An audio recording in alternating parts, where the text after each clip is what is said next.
There is a lot to talk about in this GP news. RTX 5050 is going to be launched. 5500X 3D is going to be announced. Intel's budget CPU is coming in new Core series. There is a lot to cover in this PC Gyans episode number 6. Now let's roll the intro.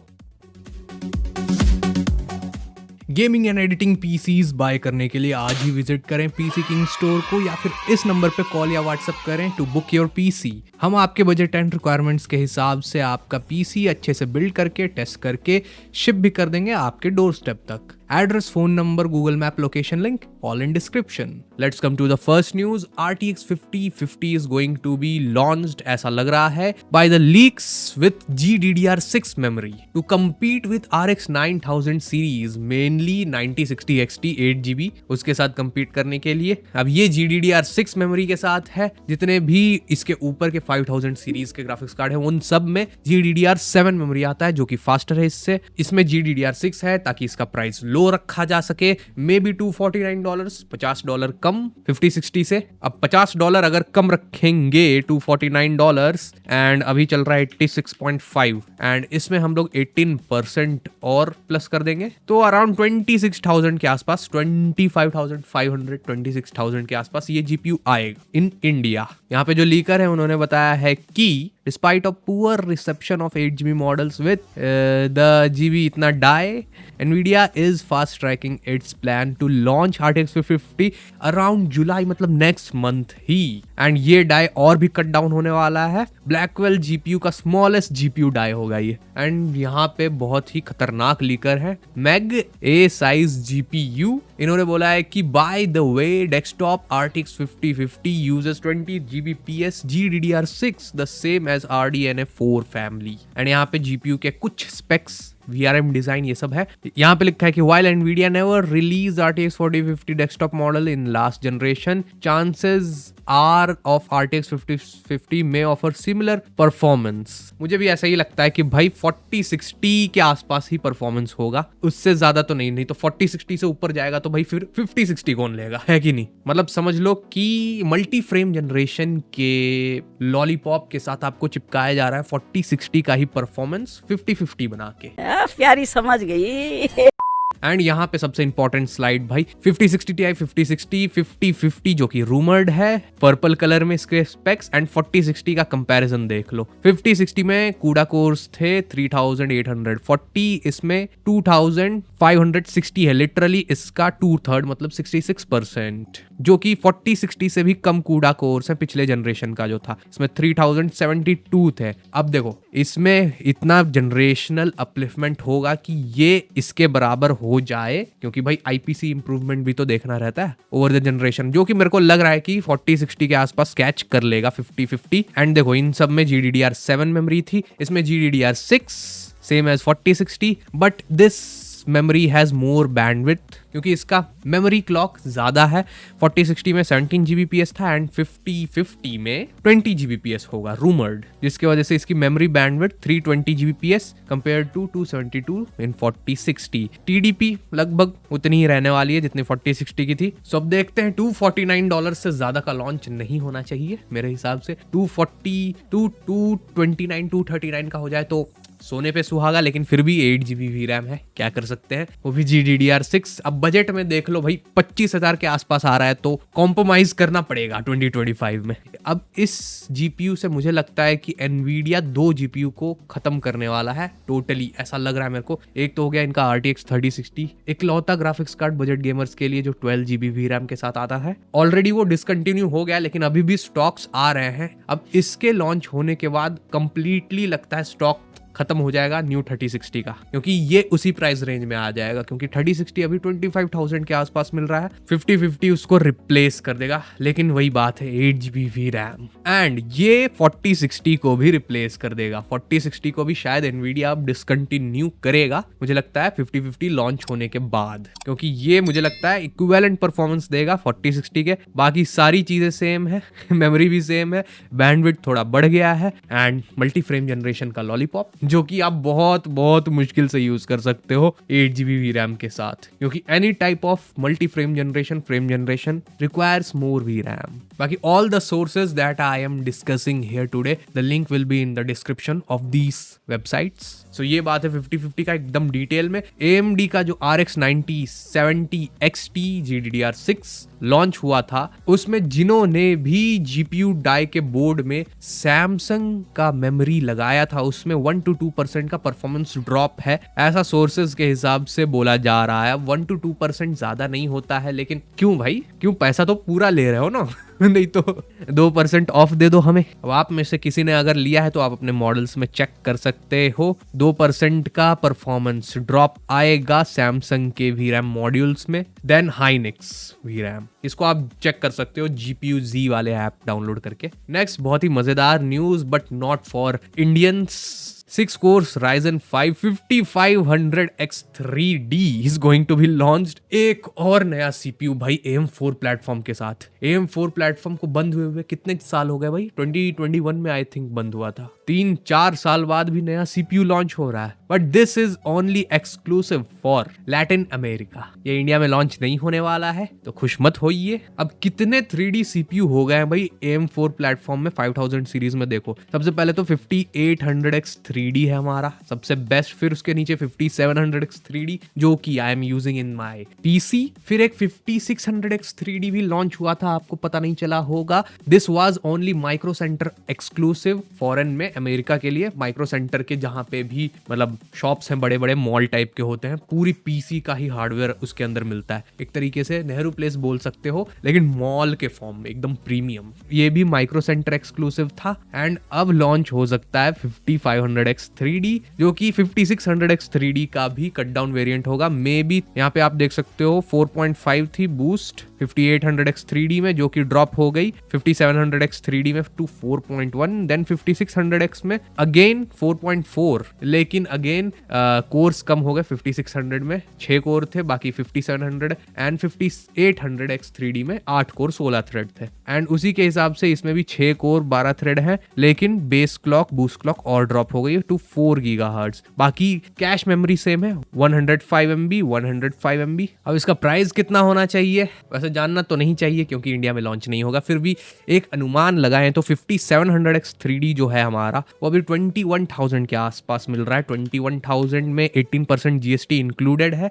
इसमें से 18% अगर GST हम लोग minus करें, ये आ गया GST. अब इसको माइनस करेंगे 21,000 से, तो अराउंड 17,800 के आसपास आ रहा है नेट अमाउंट विदाउट GST. तो 17,800 को अगर हम लोग डिवाइड कर दे 86.5 से, तो $205 के आसपास अभी ये बिक रहा है विदाउट GST. ठीक है, 5700X3D. तो इसके हिसाब से मिनिमम 5500X3D की प्राइस होनी चाहिए $169. वेरी नाइस नंबर है कि नहीं? उससे ज्यादा होगी 179 भी हो सकती है, लेकिन फिर ज्यादा महंगा हो जाएगा. 169 अगर रहेगा तो कितने का आ सकता है, चेक करते हैं. 86.5 प्लस 18% GST, यस 17,500 के आसपास, मतलब 18,000 समझ लो. और मैं बार बार बोल रहा हूँ कि भाई कितने का इंडिया में आएगा. अब इंडिया में आने ही नहीं वाला, मुंह से निकल गया. Just I was calculating to show you. Next बात कर लेते हैं भाई. Intel is preparing two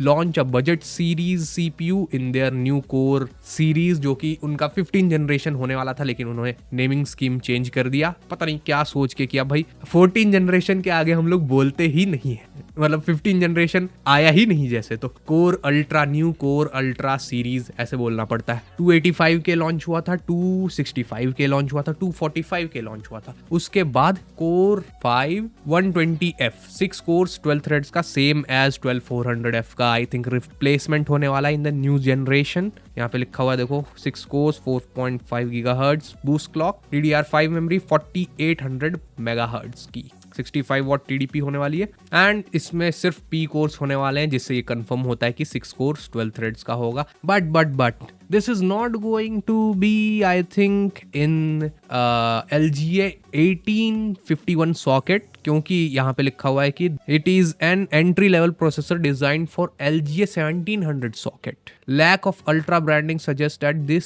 is not based on Arrow Lake architecture and this is the leaker 88. नाम समझ जाओ भाई ट्विटर पे. Experience today's esports AAA games in a smooth 1080p with the dependable performance of Intel core 5120F. अब basically ये 12400F का replacement होने वाला है. तो दोनों में क्या डिफरेंस है यहाँ पे थोड़ा बताया गया है. P core frequency 2.5 GHz base, 4.5 boost. These are identical to 12400F. Only the difference is 100 MHz higher boost clock on the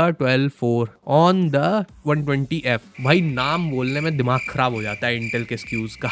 अब तो और कंफ्यूजन हो गई है. कोर अल्ट्रा पता नहीं क्या क्या लगा देते हैं. कितना अच्छा चल रहा था भाई. Intel core i5, Intel core i7, 15 generation सीधे निकालते भाई. क्या क्या क्या दिक्कत क्या है. नाम चेंज करने के पीछे क्यों पड़े हो भाई. प्रोडक्ट को अच्छा बनाइए, प्रोडक्ट को सस्ता बनाइए. सो इसके हिसाब से सेम चीज होने वाली है. 12400F ही होने वाला है, बस 100 MHz बूस्ट क्लॉक ज्यादा होगा. 12400F का बूस्ट क्लॉक था 4.4, उसका 4.5 होगा. अभी 12400F आई थिंक 9,500-10 हज़ार के आसपास मिल रहा है including GST.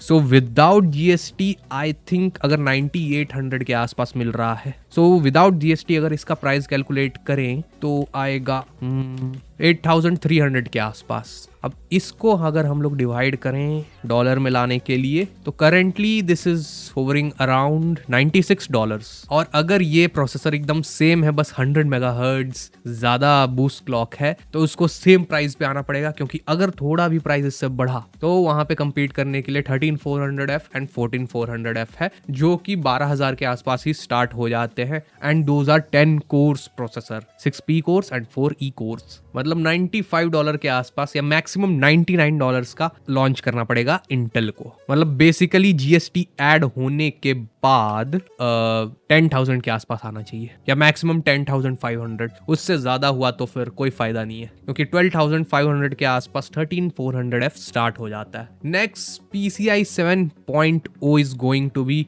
Released and PCI 8.0 का वर्क अराउंड ऑलरेडी अंडरवे है. अब सोचो, अभी तक डेस्कटॉप मदरबोर्ड्स के लिए PCI 5.0 इज लेटेस्ट, लेकिन PCI 6.0 ऑलरेडी 2022 में रिलीज हो चुका है एंड PCI 7.0 रिलीज अभी अभी हुआ है. अब मैं सोच रहा था कि PCI एक्सप्रेस जनरेशंस के ऊपर एक वीडियो लाने के लिए, क्योंकि बहुत सारे लोग पुराने मदरबोर्ड में नया GPU लगाना चाहते हैं. तो उस केस में इसके वजह से बॉटल नेक आता है, बैंडविड्थ कम हो जाता है, तो आप अपने GPU का फुल पोटेंशियल नहीं निकाल पाते हो. तो वो बहुत इंपॉर्टेंट वीडियो होने वाली है, उसके लिए सब्सक्राइब कर लेना भाई. बेसिकली PCI 6.0 से डबल बैंडविड्थ होने वाली है. हर एक जनरेशन में ऐसा ही होता है. And these are not for consumer grade लोगों के लिए नहीं है, these are for AI work and और भी क्लाउड कंप्यूटिंग होती है, डेटा एनालिसिस होता है, रिसर्च के लिए ये सब चीजें यूज होती है. हम लोग PC गेमर्स के लिए ये आएगा 3-4-5 साल बाद, समझ लो. अब जिन लोगों को PCI के बारे में नहीं पता, उसका मतलब होता है ये जो ग्राफिक्स कार्ड में ये इंटरफेस होता है ना, जो मदरबोर्ड में लंबे से स्लॉट में ऐसे लग जाता है, उसमें वर्जन्स आते हैं. Next last news is AMD is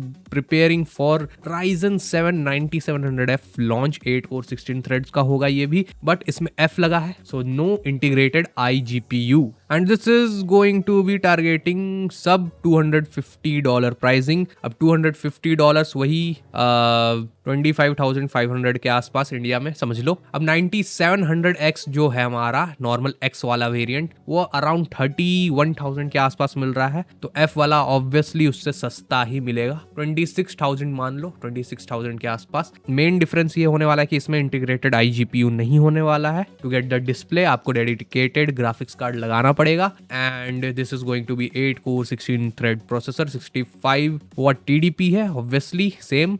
and main difference यहाँ पे आने वाला है, मुझे लगता है कि इसमें बेस क्लॉक बूस्ट क्लॉक कम होने वाली है 9700X से. यहाँ पे लिखा हुआ भी है कि $250 से $300 के बीच में इसकी प्राइसिंग होगी. समझ लो 26,000 से 28,000 के बीच में, जो इस हिसाब से अगर 279 का आता है उसी के हिसाब से 2,000 ऊपर नीचे. एंड ये इसका लीक्ड स्पेक्स है, ये देखो यहाँ पे न्यू लिखा हुआ है 40 MB cache, same as 9700X, same TDP, $249 के आसपास. मुझे लगता है 279 या 289 99 के आसपास रहेगा, 2-3 हज़ार सस्ता होगा 9700X से। बाकी मैक्स बूस्ट क्लॉक बताया नहीं अभी इसका। 9600X का 5.4 है एंड 9600 का 5.2 है। सो इसमें मे बी 5.3 होना चाहिए, 5.3 या 5.4 होगा, उससे कम नहीं हो सकता। So these were all the news that are going to be launched या फिर अनाउंस्ड अगले 1-2 महीने में, मे बी प्रोबेबली। 50-50 इसमें बेस्ट था, लेकिन वही बात है 8GB VRAM एंड 3060 उसके बाद कंप्लीटली मार्केट से गायब हो सकता है। इकलौता 12GB का GPU एंड 4060 भी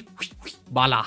एक तरीके से एनवीडिया है ना, कम प्राइस रेंज में 25,000 के आसपास है ना, AMD एंड इंटेल के जो आर्क बी सीरीज के GPUs हैं उनको उनसे compete करना चाहता है। बेसिकली एनवीडिया में सब कुछ मिलता है, आपको पता ही होगा। 8GB VRAM चल जाएगा ना गेम, बस वही चाहिए होता है, भले ही 1080p मीडियम सेटिंग्स पे चले, लेटेस्ट AAA, बस उनको लेटेस्ट चीज चाहिए होती है, वही दे दिया एनवीडिया ने कट डाउन करके, और क्या। आई होप आपको ये GPU न्यूज PC ज्ञान से एपिसोड नंबर 6 पसंद आया होगा। मजा आया, और मैं ये जो मजा है हिंदुस्तान के हर व्यक्ति को देना चाहता हूं।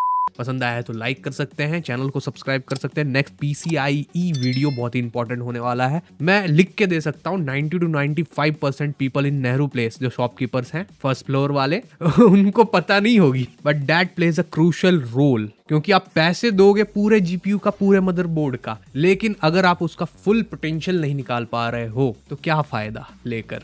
उस लिमिटेशन की बात करेंगे हम लोग उस वीडियो में। That's why we started PC King Store, ताकि आप तक बढ़िया बढ़िया PC बिल्ड आपके बजट एंड रिक्वायरमेंट्स के हिसाब से हम लोग आपको बिल्ड करके दे सके। अगर आप भी कोई PC बिल्ड कराने का सोच रहे थे, starting from only 16,000 up to 5 lakh, जो भी आपका बजट होगा, PC किंग स्टोर पे जरूर विजिट कीजिए, या फिर इस नंबर पे कॉल या व्हाट्सएप कर सकते हैं to get the best quotation possible. And जाते जाते सोशल मीडिया हैंडल्स को जरूर फॉलो कर लीजिएगा, specially the WhatsApp channel, if you don't want to miss any free gaming deals. Gaming channel को भी चेकआउट कर सकते हैं if you are interested in gaming. Fun gaming videos हम लोग डालते हैं वहां पे। बाकी मिलते हैं ऐसे ही धमाकेदार इन्फॉर्मेटिव वीडियो में, तब तक के लिए बाय बाय, सायोनारा।